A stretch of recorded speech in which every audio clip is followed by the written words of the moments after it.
Okay. Welcome, everybody. Thank you so much for inviting me tonight. This will be my first experience with doing a webinar presentation, so I probably will be a little bit, it'll be a little different for me than performing in front of a live audience. The first thing I'm having trouble with is, oh my gosh, I can't find my, I am sorry, to advance my slides. All of the photos that you will see, and we will get to them eventually, all of the photos that you see were taken by myself or one of the people that were on the tour with us. None of these people are professionals. But I am having difficulty. Celeste, do you want to maximize your screen? Maybe It is maximized. Okay. I am sorry, guys. Sometimes if you hover over the bottom there, There it is. Now I got it. Now I got it. Thank you so much. Okay. Alrighty. So there we go. This first picture, just so you know, is in the area around the pyramids of Giza. That was one of the days that we were there, and it was all the weather except for one day was very bright and sunshiny, and most of the time it was pretty warm. This was even in November and December. So a little bit about Rhodes Scholar. Rhodes Scholar is started in the 70s. There were some people from the University of New Hampshire staff that were chatting. One of them had just been on a tour through Europe and was backpacking and stayed in some youth hostels. And he said, you know, we have a large population of over 60 people that come to our college, our university, and it would be nice if they could travel a little more economically, and have good, reliable places to stay. So over time, Elder Hostel in 1975 was born. They did trips first in the US. In 81, they added England and Scandinavia. By 2010, 4 million adults had gone on Rhodes Scholar trips. It's a not-for-profit organization set up for travel and education. And as you see, one of their taglines is learning, it's a trip. Their philosophy is we are explorers, adventurers, and students of the world. This picture is of our group. We were divided up into smaller groups. There were 280 of us all together. We were in 10 groups of 28. So it made it much more manageable. And we were with the same people, the same tour guides the whole time through. So this is very light here. Okay, there we go. Sorry about that. But this is the step pyramid at Socorro. Okay, so this is just a picture from the brochure that I got.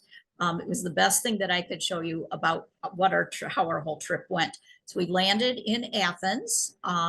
We got immediately onto the ship.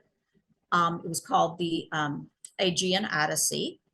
We took off during the early morning to the town of Knossos, which is in Crete, which is part of Greece. We were there for several days, crossed the ocean, the Aegean Sea, which is part of the Mediterranean, landed in Alexandria. We're there for a day and a half, went down to Cairo, where we did not take the boat. None of the ships can fit down the Nile. So we stayed, that was the only time we stayed outside of the boat. Every night we went back to the boat, except 2 nights in Cairo. We went back to Port Said, and on Thanksgiving took off for Israel. And then spent several days in Israel, went back across the Aegean Sea to the island of Rhodes, which is also a part of Greece, and then traveled up to Ephesus, which is in Turkey, and then returned back to Athens. So that gave us kind of an idea of how we rode around. But it was wonderful having the boat. It really made it a lot easier. Okay, so there we are on the tarmac. I thought it was so interesting that there were going top right to clockwise, that there were mountains right there in the distance when we landed in Athens. This is our porthole. That is the only access to the outside that we had, beside the door, obviously. The Aegean Odyssey is there on the bottom right, and that is the ship we were on. It handles about 200 and about 300 people, and so it is definitely a very small boat. You'll see at the end, I do a comparison between it and one of the regular cruise ships. This was our stateroom. It was very, very small. It was extremely clean. It was very nice, and we were almost never in the stateroom, so it didn't really matter a whole lot what the room looked like. The beds were extremely comfortable, and we were so tired every night. We did not have any trouble sleeping. Our trip, just so you know, all the transfers and meals, all the buses, all the off-ship accommodations were all the entry into all the different museums and places that we went to visit were all covered by the cost of the boat. Okay. So, whoops, I'm so sorry. Okay. So, such a very positive experience. This was absolutely amazing. First, the chance to travel to parts of the world that I had never seen in person. Next, an educational opportunity led by well-informed experts who obviously loved their subjects. On this trip, I was physically very active. They did have two different levels of activity. You could choose to be a little less active, but I'm glad I did and was able to move around well. There were always other people that wanted to learn also, and were always willing to trade stories and information. Some of these people really knew an awful lot about this whole area before they had gone. During the time we spent together, we made friendships with people from all over the country. There were a couple of Canadians, and there were a couple of people from Brazil. Otherwise, everyone was from the United States. And on top of that, the accommodations were absolutely beautiful. The staff were very friendly. The food was great.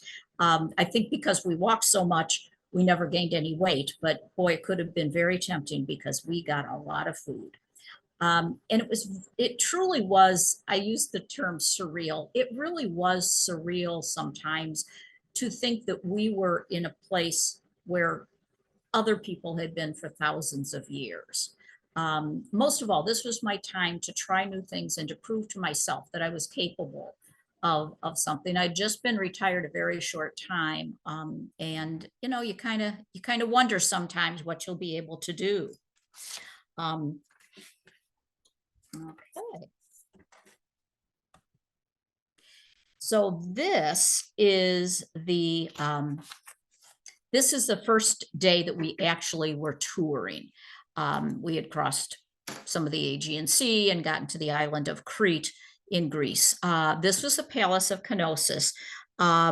This was started by the Minoans.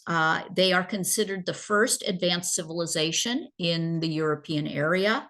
Minos was a mythical king from about 3000 BC. The first palace was built. That was destroyed by an earthquake. Then they built it again about 1900 BC, and that was destroyed by a fire. So after that, it was left, and it got covered by a lot of rubble, and that is why these pictures are so beautiful, these colors and everything, most of which were not retouched. This was first excavated in 1900 by Sir Arthur Evans, and the idea of archaeology at that time was to try and return these things to their former glory. And so some of the areas were rebuilt, trying to make it look like it was before. Most of it, however, remained untouched. And so what you're seeing is exactly what would have been there when they first dug the area.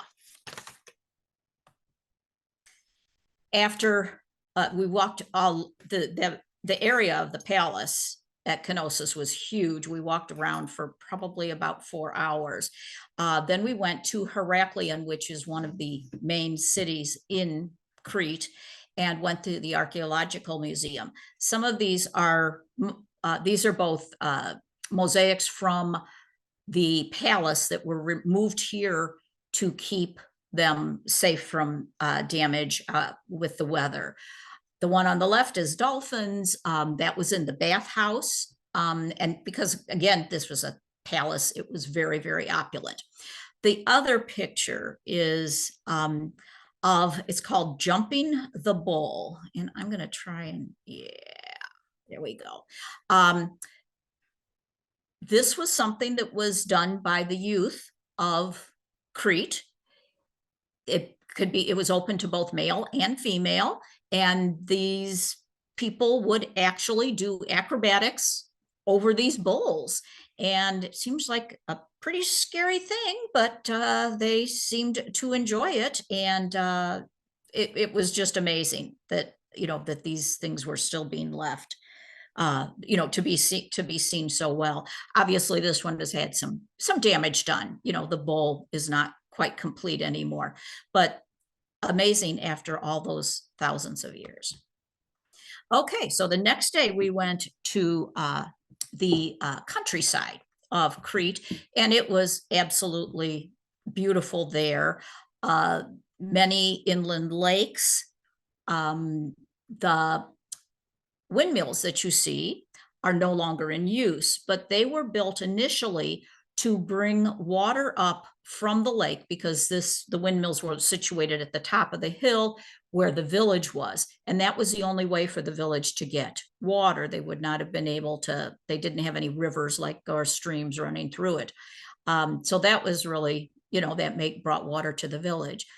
The beautiful mountains in the background, because these are islands that have been pushed up from the underneath the water. The monastery of Kira was a lovely, beautiful, isolated place. Usually you think of a monastery as being monks, and in this case, they were sisters, they were nuns, and they lived there in not exactly in cloister, but almost. They did not have a lot of communication with the outside. When we were there, they had just lost one of their the sisters, and there were only 6 of them left. So that, it's a dwindling community there, but it was beautiful. The next day we were on the ocean, but we were on the sea, the Mediterranean Sea, the Aegean Sea. We landed then the next morning in Alexandria in Egypt, one of the ports. And the first thing we went to see was the catacombs of Komisakov. And I'm sure I'm murdering that, I'm sorry. I tried to get a sense when we were going down into the catacombs of this circular area going down and down and down, almost like a tower, but you just kept going down those stairs. Unfortunately, we also had to come back up those stairs. So that was, we were tired by the time that was done. These catacombs are from the 2nd century AD. So they have been around, they were not here in BC. But catacombs, I always thought of them as something that the Christians had for their burials. And actually, it was just a very common way to bury people in that time frame. You can see the second picture is a very plain area, and it's got all these little niches. Those were for people that didn't have as much money, but you could put your sarcophagus in there, or your tomb, and then you were buried. This third picture is very, very opulent. There's all kinds of carvings and drawings. It was a very large area. Obviously, that was meant for those people who were much more well-to-do. But the catacombs were meant for all levels of people. They just had a little different place for them. Still the same day, we went to the Roman theater at Alexandria. It was not just a theater, it also included baths and villas where people that were very, very influential or very, very rich were able to live. And they would be right there in the catacomb, in the theater area. So they would be very close by. There were also what they called lecture halls, and they were smallish rooms, maybe the size of a regular living room, where they would have lectures. It was almost like a school where they would have things. But this first picture are the original mosaics from one of the villas that they're excavating, and they were still actively excavating while we were there. They discovered this site in this 1960 when they were digging to put up a building. And so they are still excavating. There were quite a few places where there'd be tape, caution tape, and they'd be working on excavating some more area for it. But it was pretty amazing. Sorry, I keep losing my advance here. Later that day, so we're still going, we went to the Alexandria National Museum. It's that beautiful large building there in the second picture.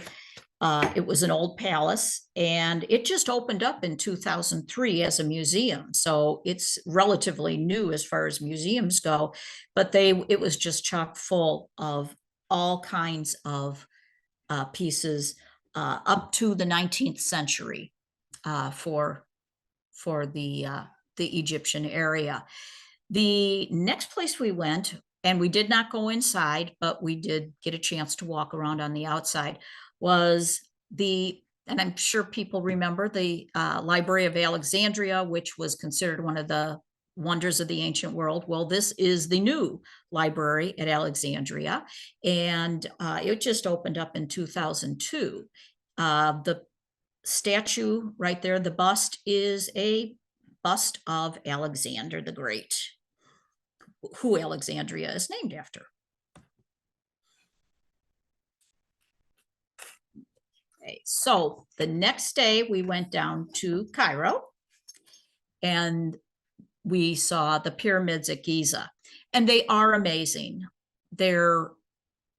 It's wonderful to see. There is a lot of external damage to them from both people taking things and from the wear of weather and everything. But it was a lovely area. However, it was a little hard to get into the feeling of it because there were people in your face constantly wanting to sell you something, wanting to take you on a camel ride, wanting to drive you in a carriage. It was a little hard to immerse yourself, I guess, into this, but it was absolutely beautiful. These were raised about 2,500 years ago. King Khufu is the tallest. That would be the one in the foreground in that first picture, and the one that's right there to the right. And until the 14th century, so the 1300s, that pyramid was the tallest building in the world. That's pretty cool. That lasted a long time. That was a good record. Right next to the pyramids, and it's kind of, you don't think of it because you think of the Sphinx and the pyramids as being two separate things, and they are. But they are very, very close to each other. You can see the pyramid in the background there. The Sphinx is made out of carved bedrock. It's the face of a man and the body of a lion. It looks towards the rising sun, so toward the east. They think, they still don't know, but they think it was built around 2500 BC. The nose being broken is a mystery. It was intentional, but I know that we know that there have been people that said that Napoleon's armies were doing target practice and that broke off the nose. But they said that the nose has been broken since at least the 3rd to 10th century. So that was long before Napoleon. But it is interesting, and they still don't know, and they're still not sure what all the monument itself entails. Later that day, we went to the Egyptian Museum at Cairo. They are in the process of opening the new museum, which is like 3 city blocks long and wide. It's mostly glass and steel. It's huge, and it will certainly house these the artifacts that they have very beautifully. This museum right here, the one that we saw, was opened in 1901. So it's getting aged. It's over 100 years old. But there were some amazing things. The first picture are 2 statues. I was looking at them from the balcony on the 2nd floor. So they're huge. They're immense. This is also where King Tut's artifacts are stored. And the second picture are the canopic jars, where they placed the liver, lungs, stomach, and intestines of people because they felt that this was necessary when they went on their journey to the afterlife. There were sarcophagi. Several of King Tut's artifacts are on display out in the general area. Others are in a special area and they ask you not to take any pictures there. So that is why I don't have any more pictures than this of the King Tut part of the exhibit. And I just loved this one stucco, a fresco that was done. The colors were so beautiful and it was very, very soothing to look at. Oh, by the way, you may notice liver, lungs, stomach, and intestines were put into the canopic jars. The heart was left in the body to be weighed against the feather of truth, so that they would see whether the person was good enough to be able to be admitted to the afterlife, to the good part of the afterlife. Okay, so the next day we went to Saqqara, which is a little more ways away from Cairo. Saqqara was I'm going to try and move I don't know if you guys are seeing that or not. Saqqara was the site of the first successful pyramid. It was the step pyramid of Djoser, who was the ruler then. That was built in the 27th century BC. So that is very, very old. You can see that in the background. It was interesting because the feel in this area was quite different. They have some restrictions on where people can sell things. They have an area where you can walk past and see things that were put out for display and people wanted to sell, but they weren't allowed to just be coming up to you and accosting you, I guess, so to speak. In some ways, it made you feel a lot closer to the actual area that you were looking at. The Kegamemne's tomb was lovely. It was very well preserved. Although the paintings that you see, the colors are all the original colors. They've been preserved that well. There was also an area where you could walk into another little part of the tomb, and you can see how far I had to bend over to get through. It was a little bit scary, but I was glad I did it. It was very interesting. They are also excavating here again because they have found several new areas very recently, like even when we were there, that indicate that there were other burials well after the time of Dozer, but it's still that they're trying to get to the bottom of. After that, we went to the town of Memphis. And Elvis was not there, just so you know. Memphis was first settled in 3300 BC.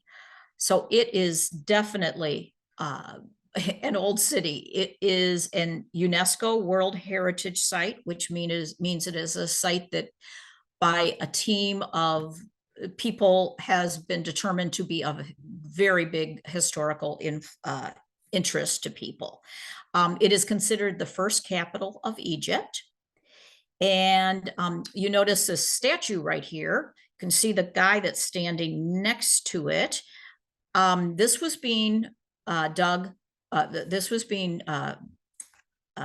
sculpted for Ramses II. It was supposed to be the largest statue ever made. It cracked while they were digging it, and they just left it then. And it's now in a building to protect it. But that thing is huge. I love these hieroglyphics too. It was so cool. This is very open. There was this small area where Ramses' statue was, but other than that, everything was outside, and it was amazing. We just wandered around and looked at everything. We had a lot of guidance from the guide, and they were always with us, but we also had time in between where we could kind of wander around a little bit and see things on our own, kind of absorb it at our own pace. So the next day, we're in Cairo yet. We went to visit the citadel of Salah al-Din, which also contains the Muhammad Ali Mosque. This was constructed by Saladin, who was the first sultan of Egypt and Syria. And that was back in the 12th century BC, AD. Initially, it was built as a fortress to resist the Crusaders, to kind of protect them from it. But it was a beautiful, beautiful site. Lovely, lovely mosque area. And the citadel even was very lovely. All righty, so here was the fun thing we got to do in Cairo. We went for a lunch on a barge on the Nile River.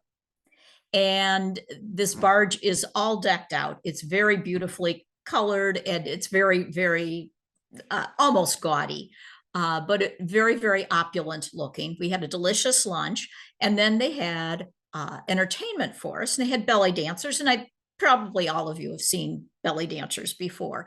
But the second person that came to entertain us was a whirling dervish, and that's the gentleman to the far right. And the reason the skirt of his costume is out of focus is because he is twirling so quickly. He had these round pieces of embroidered material that he had on his arms, and he would have them all stacked up together. And then all of a sudden they'd be going down his arm. He'd be moving them along. And he was doing all kinds of tricks with them. But all the time he is spinning and spinning and spinning. And that was pretty amazing to me. I had never seen anything like that before. It was fun, but it was also amazing. And it was lovely to see some of the Nile. We never really left the city of Cairo as far as that goes. Just so you know, too, we did not go any farther south than the pyramids at Giza and Saqqara. We did not get to the Valley of the Kings, and there just really wasn't time allowed in our program for that. But this was absolutely amazing in Egypt, the time that we spent there.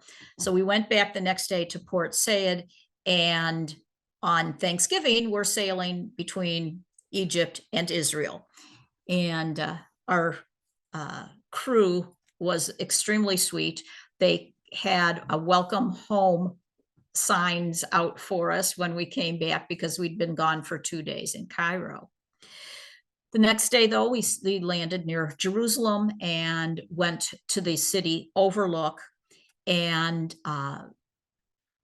the guide pointed out all the different places that you could see: the Garden of Gethsemane, the Mount of Olives, all of these things you could see from the top of this hill. It was amazing. But I, of course, forgot what most of them were called right away. This was the one day that we did have some not so nice weather. It was raining pretty hard. You can see that in the bottom right corner, the people have their umbrellas up, and the ground is rather wet. This is the Western Wall, which is part of the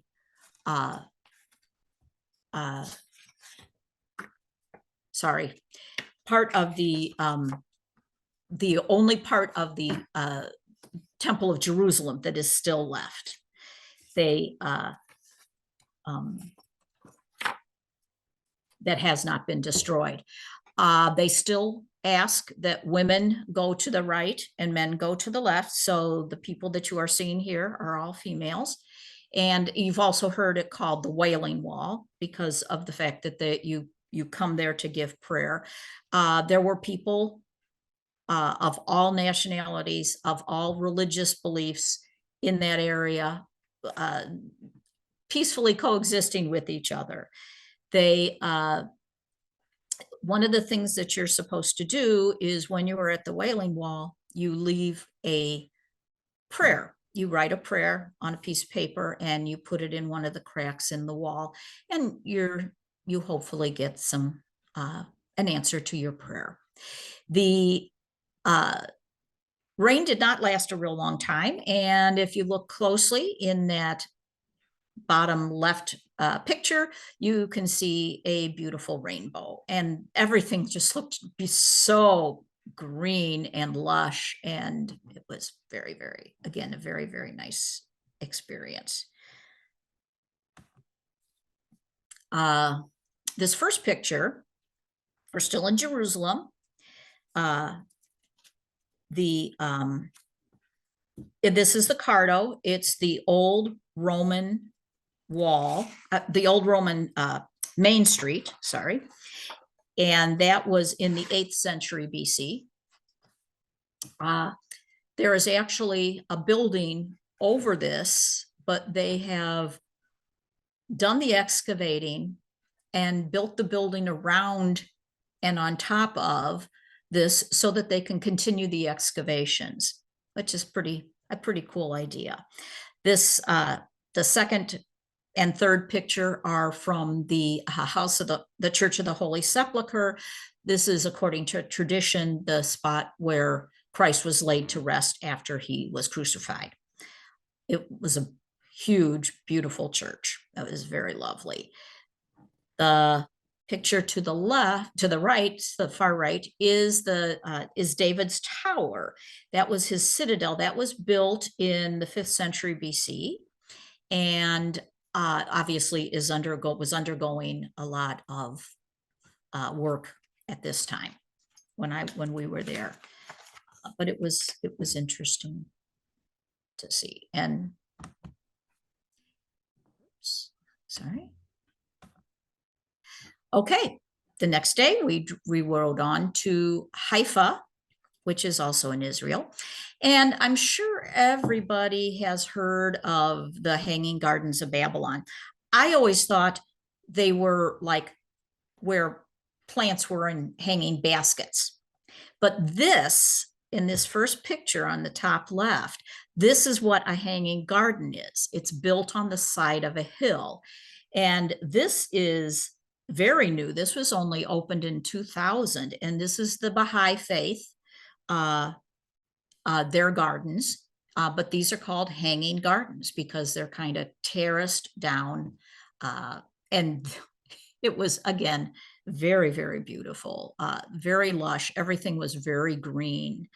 And if people aren't familiar with the Baha'i faith, that was developed in the 1800s, and they had a vision for a better a world, and they were monotheistic, sorry, and but they certainly are around today yet, and there are temples in the area, in our area.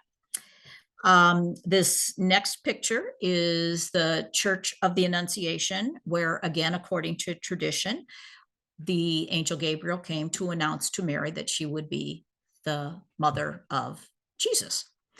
And there's a beautiful, beautiful bronze door with biblical scenes.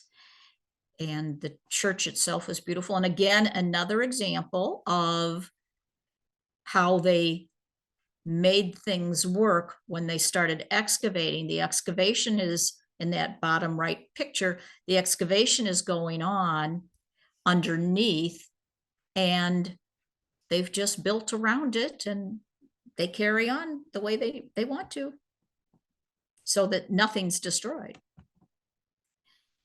Okay, so this next picture is of a kibbutz that we visited. And a kibbutz is based on agriculture, begun in 1937 in Israel. There were many, many Israeli kibbutzes. There still are 60 some left. This was not, by the way, the kibbutz that was hit during the most recent problems that have been going on. But agriculturally based, communal living, it blends socialism and Zionism, which is the Israeli quest for a homeland. The two pictures on the right are of Capernaum. See, once again, I'm sorry, I feel like my face is in the way here. Capernaum was the town that was kind of Christ's base during his 3 years of public teaching and preaching. And that right there with me is the Sea of Galilee. And this was probably one of the neatest things. The kibbutz, by the way, too, is right on the Sea of Galilee. These were pretty close to each other. It's kind of an amazing thing, though, to think that you're walking right where all those people were over 2,000 years ago.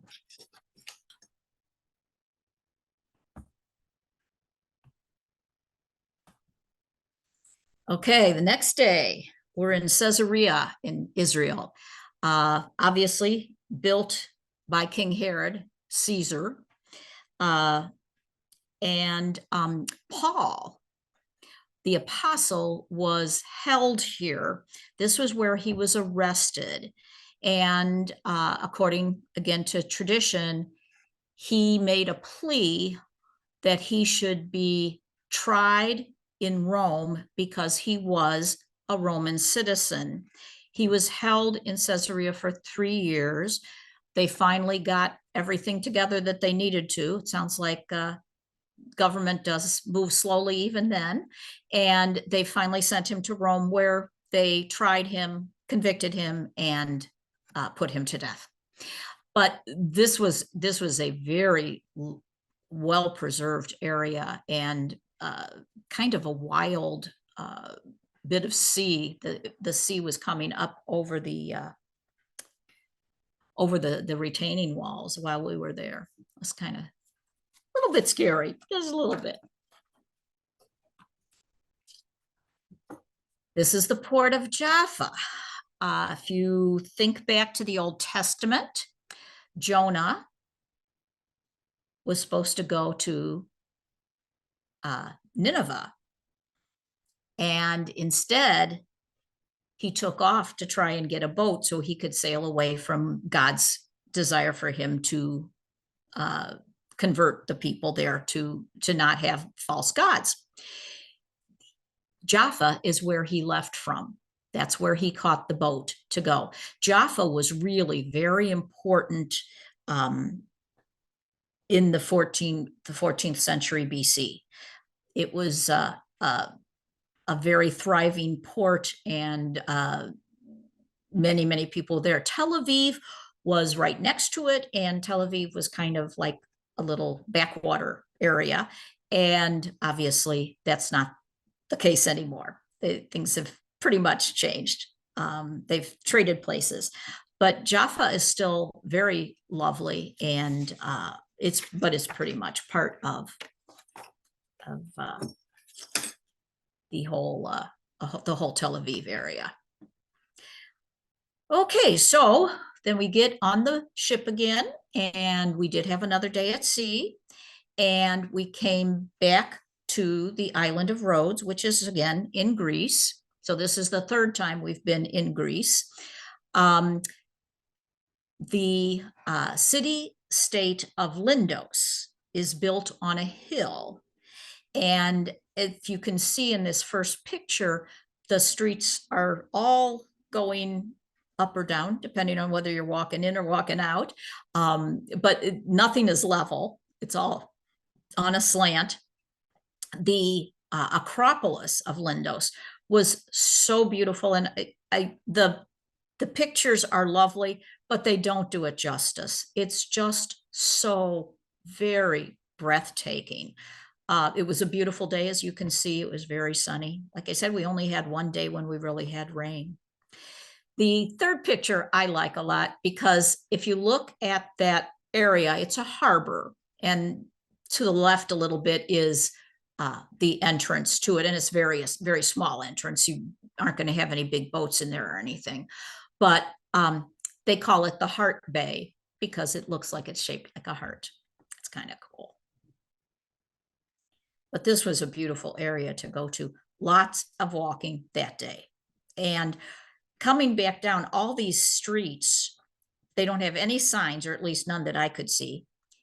I got separated from the rest of our group, and I really was kind of worried that it wasn't going to be able to find my way back. Obviously I did. And I just kept heading downhill because I knew that we were at the bottom of the hill, but it was very confusing. And, by that time too, you're kind of tired, and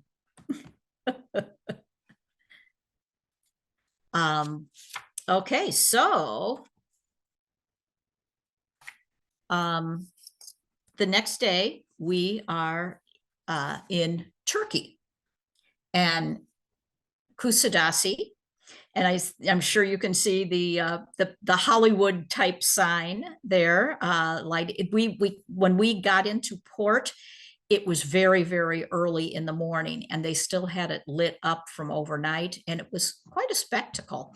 But it is a thriving port. But the part that we came to see was the city of Ephesus. And if you recall, Ephesus was one of the places that Paul wrote letters to.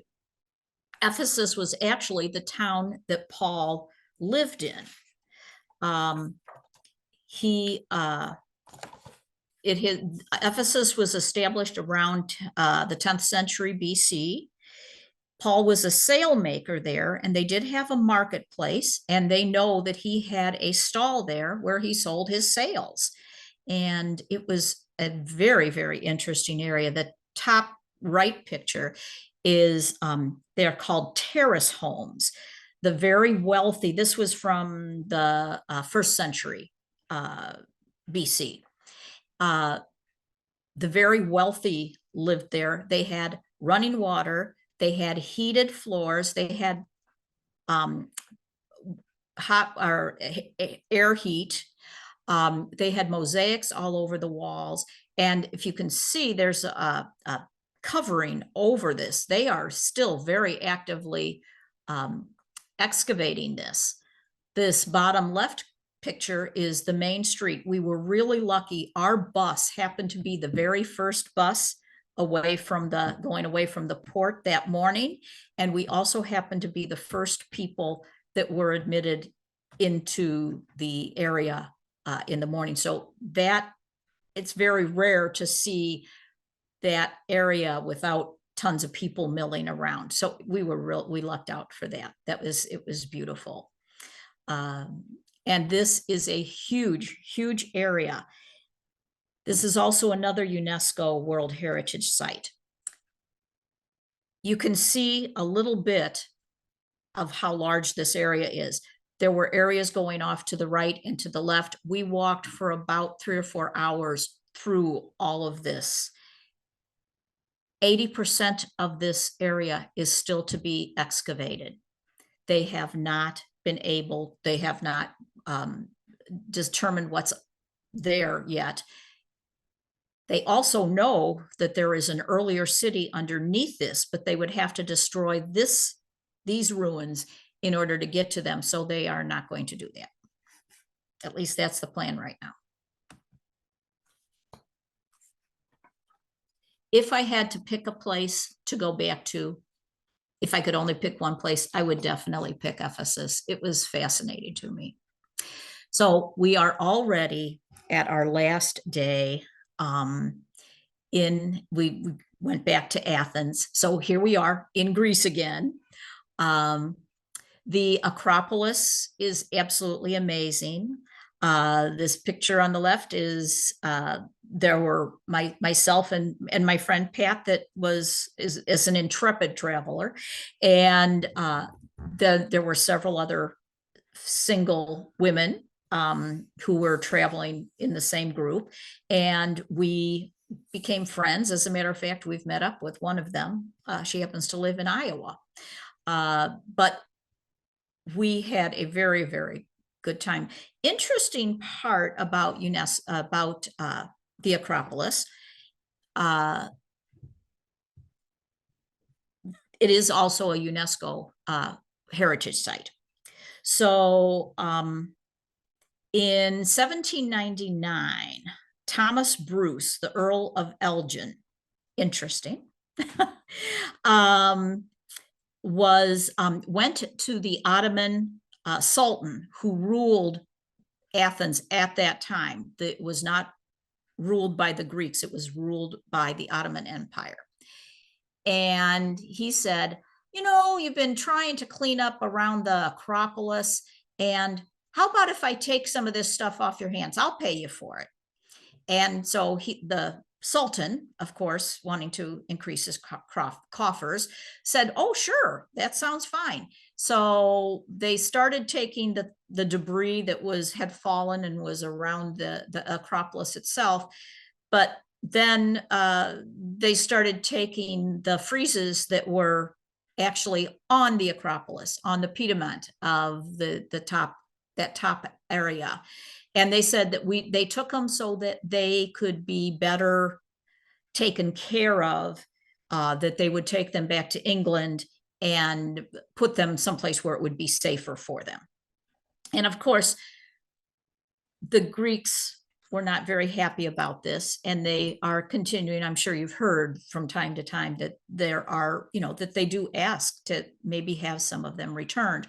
In 2007, they built the Acropolis Museum, which is huge and beautiful and very nicely done. They have a replica of the Parthenon there and the Acropolis. And they've got the friezes that they still do have are in place there where they're protected from the elements.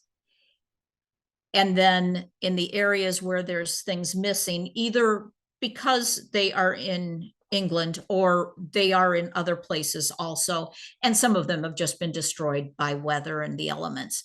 But they have just a drawing of what that it's supposed to look like.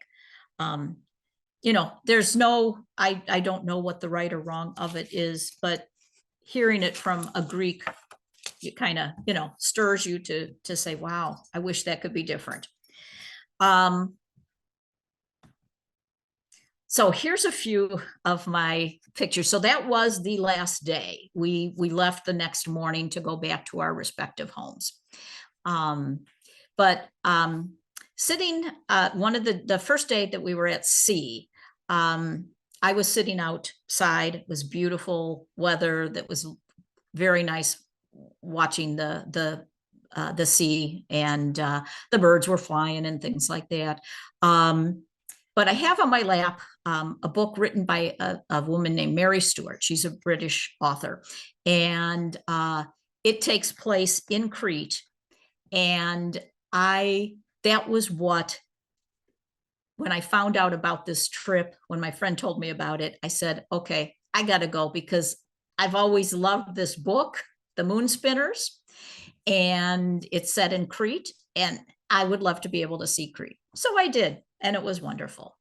The second picture is a 2,000 plus year old tree that is on the overlook in Israel as we were looking down onto Jerusalem. That was, and it's huge. It's amazing.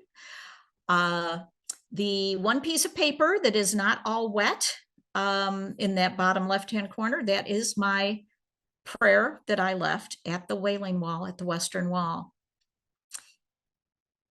In Heraklion, we were walking back. We'd taken a walk into the town, and we were walking back to the boat. And on the side of a building, it's just a regular business building, is this huge mural of Daedalus and Icarus.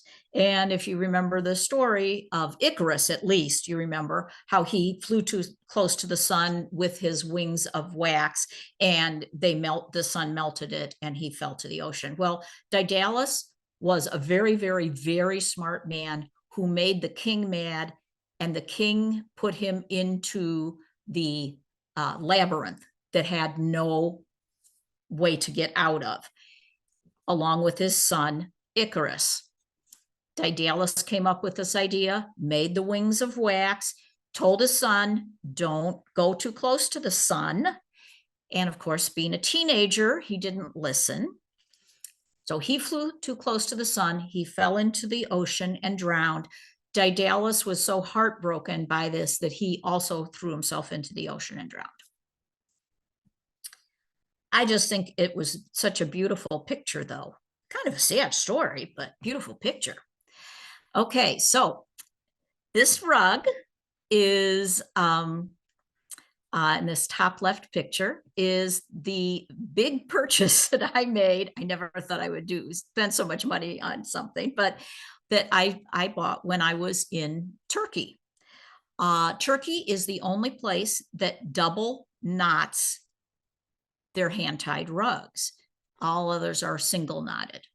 And this is a picture that just was so evocative of what I had just been doing and seeing and being, that I decided that I was going to do it. And it's now getting ready. I just prepared it after a whole year. Sorry, I'm so slow, but it's going to be hanging in my living room. And it is absolutely beautiful. I love it. I couldn't stand to have somebody walking on it, even though they said it's perfectly fine to do that. The first time a little bit of dirt would get on it, I'd be upset. The picture to the right is a picture of the sunset from the Conrad, which is the hotel that we stayed at the 2 days that we were in Cairo. And that was lovely. And there's the Nile right there, right outside our window. Okay, bottom right, in Jaffa, we went to this delightful place for lunch. We had a very good time. I had crab legs, and I'd opened one, had the beautiful meat of it. The second one, it was kind of slippery. It was wet with the butter and everything, and it slipped and went into my finger, and I bled so much that I never got to finish. I couldn't get it to stop, but it was beautiful crab meat, and everybody tells me it was delicious.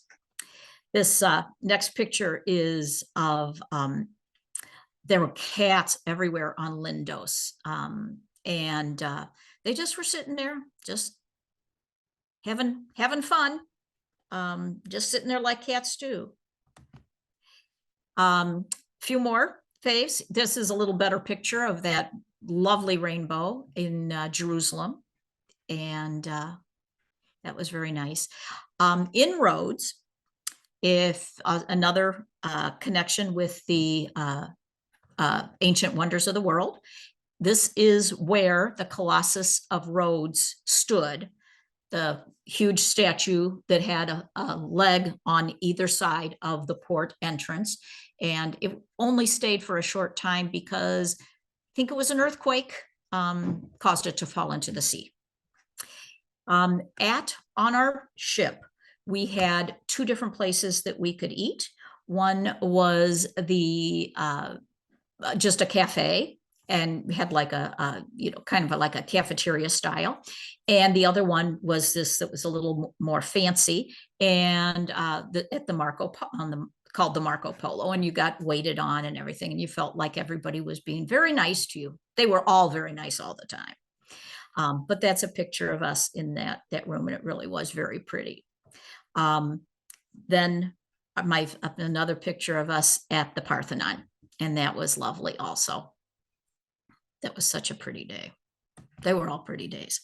Okay, so here's the picture I promised of the small boat. Now, when you saw the picture of the Aegean Odyssey, that didn't look like it was tiny. The boat on the right that's pulled up to the dock, that is our ship. The one on the left is not even a huge sized cruise ship. So you can see the difference. It looks like the big ship had a baby. It's so small compared to.